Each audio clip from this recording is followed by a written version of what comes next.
네, 안녕하세요. 만나서 반갑습니다. 시크릿키입니다. 오늘은 기준에 대해서 이야기해 보겠습니다.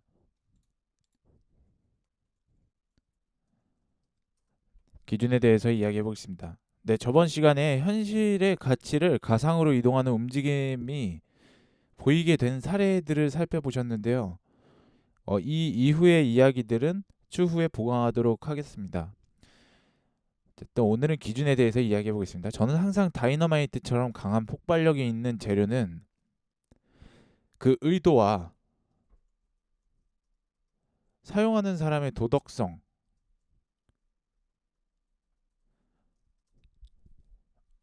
의도와 도덕성이 중요하다고 생각하는데요.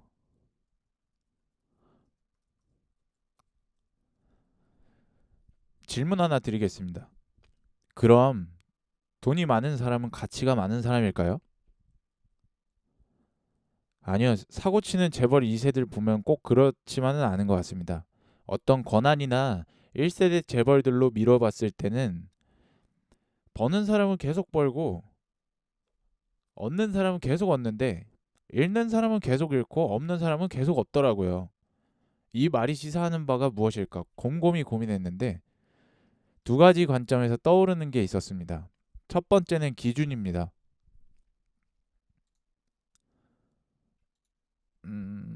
카테고리를 사람으로 두고요. 사람 및 재료, 의도와 도덕성,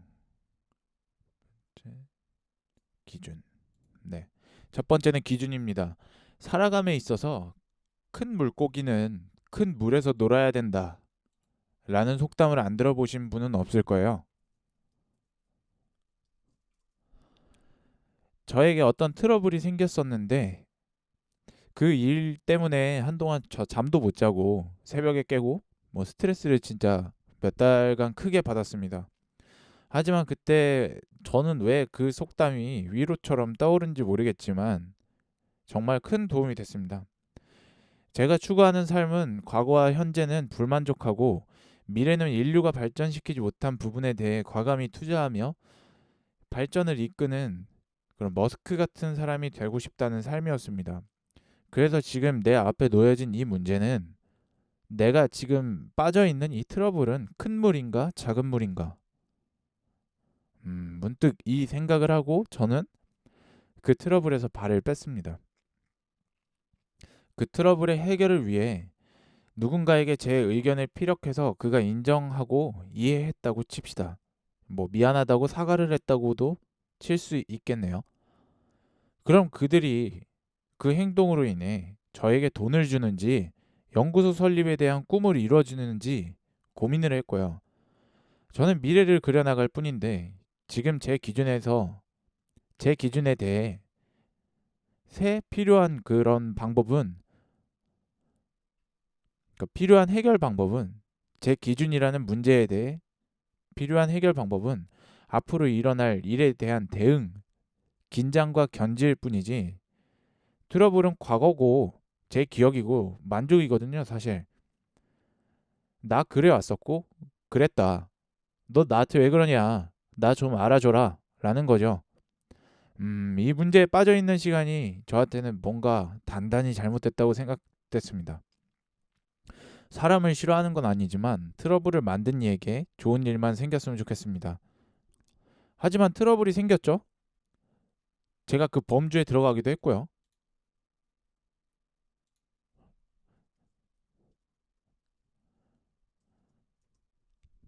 네, 트러블이 생겼고 그 범주에 제가 들어갔고 저는 거기서 빠져나왔습니다.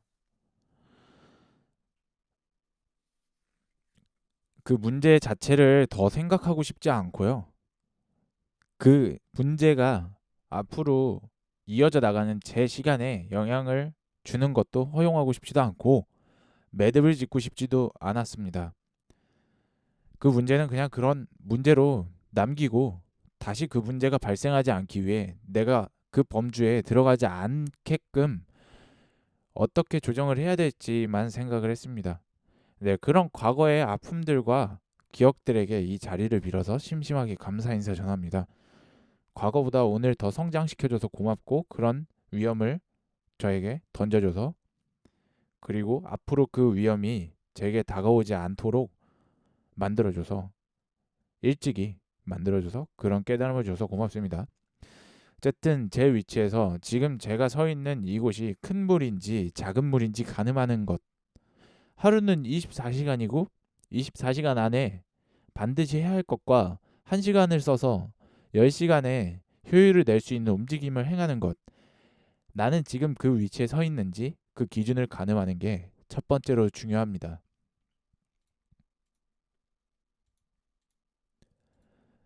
네, 두 번째는 태도입니다.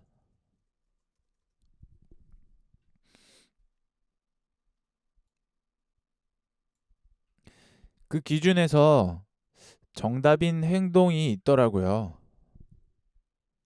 네, 기준마다 불러오는 사람들과 불러오는 환경들이 있어요. 여기서 작은 물로 큰 물이랑 대비시키는 게 좋을 것 같습니다. 가령 예를 들어서 대학교, 뭐 나오신 분들도 안 나오신 분들도 있겠지만 대학이나 뭐 고등학교나 중학교나 어떤 범주에 속했을 때를 생각해 봅시다. 근데 그 과를 선택한 동기, 후배, 선배들이, 그 지역에 있는 사람들이 말투부터 전부 비슷한 성향을 가지고 있을 거예요. 이 말이 시사하는 바가 뭘까요? 기준은 대학과 그 대학의 과에서 맞춰졌는데 그 물 안에서 누군가는 인싸, 누군가는 아싸, 누군가는 또 평탄하게 지내죠. 누군가의 입김은 세지만 누군가의 입김은 약합니다.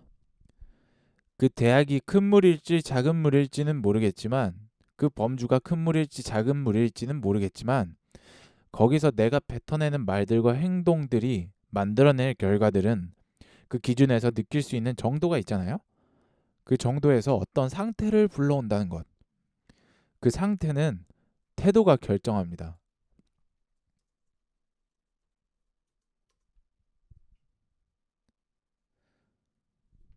그 태도는 내가 인싸가 되고 싶었는데 지금 인싸라면 정답인 태도일 것이고, 아싸라면 틀린 태도일 것입니다. 이 태도가 옳고 그름을 가늠할 수 있는 건 다시 기준입니다.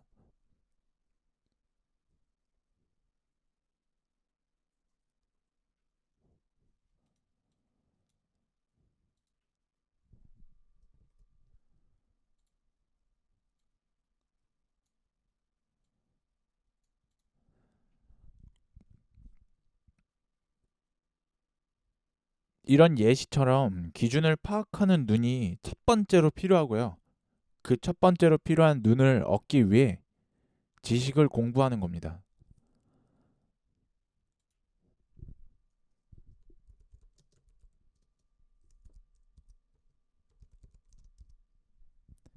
이 지식에 대한 이야기를 다음 시간에 이야기하도록 하겠습니다.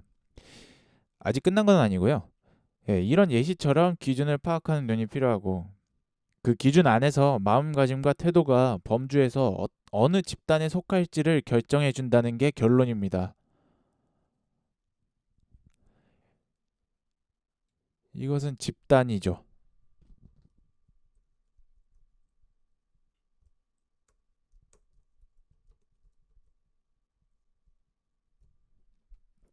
다시 처음으로 돌아가서, 그럼 돈 많은 사람은 가치가 많은 사람일까요? 돈을 어떻게 벌었는지 기준 파악과 범주를 알아야겠죠. 네. 그 돈을 어떻게 벌었는지와 각자 다른 기준에서 인정할 만한 상대적이라는 그 가치는 내 기준에서 대단하다고 여겨질 수 있는 수준의 돈인가요? 그렇다면 그 돈 많은 사람은 가치가 많다고 정의를 내릴 수 있을까요? 역으로 내가 저 정도 돈이 있었으면 어떤 것을 했었을 텐데 라고도 생각하지 않았을까요? 그럼 그런 행동을 하는 사람이 반드시 가치가 많은 사람일까요? 여기서 가치에 대해 한 번 더 생각해 보도록 합시다. 돈이 많다고 과연 가치가 많은 사람이 되는 걸까요? 돈은 가치라면서요? 라고 얘기할 수도 있겠습니다. 돈은 또 다른 기준입니다.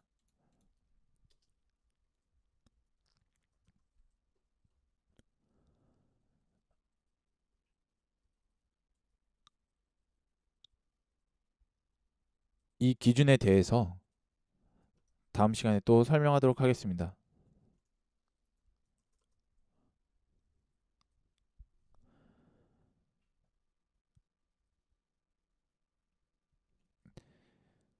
여기서 가치에 대해 한 번 더 생각해 봅시다. 돈이 많다고 과연 가치가 많은 사람이 되는 걸까요?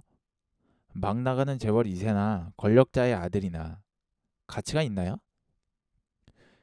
이 사람들이 도덕적으로 어긋났기 때문에 많은 뉴스가 나오고 많은 대중들의 손가락질을 받는 게 아닌 걸까요? 땅콩 회항 사건도 그렇지 않나요? 돈이 많은데 도덕적으로 어긋난 사람들은 대중의 손가락질을 받습니다. 그러면은 돈은 인정이랑도 맞닿아 있지 않나요?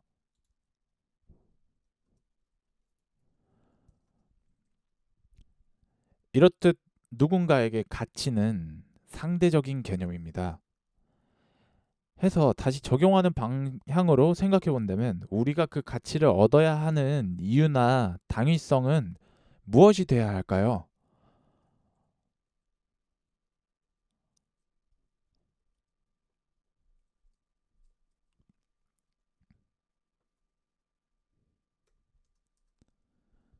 음, 돈에서 돈을 많이 얻다. 예.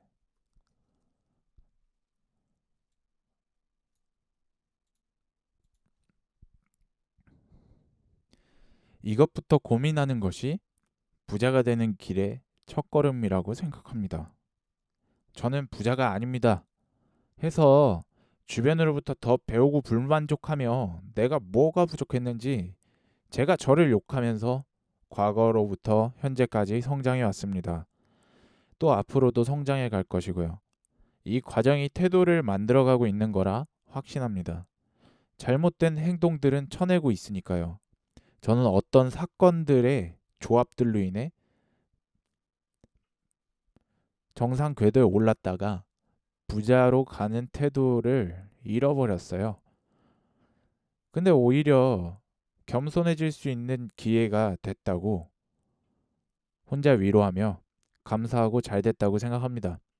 너무 쉽게 큰 돈을 얻어버리니 버는 것만 소중해 보였고 그 돈을 이용해 어떻게 어떤 영향을 끼치는 사람이 되는 것에는 전혀 소홀했습니다. 제 기준인데도 불구하고요. 지나고 보니 돈을 버는 것보다 어떻게 돈을 쓸지가 더 중요했는데 말이죠.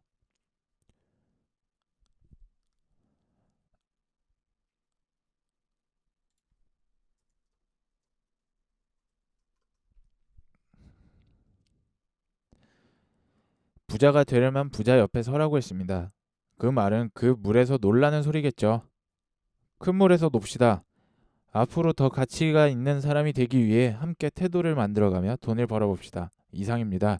구독과 좋아요를 눌러주신다면 더 양질의 컨텐츠, 퀄리티 좋은 컨텐츠를 만들어 보도록 하겠습니다.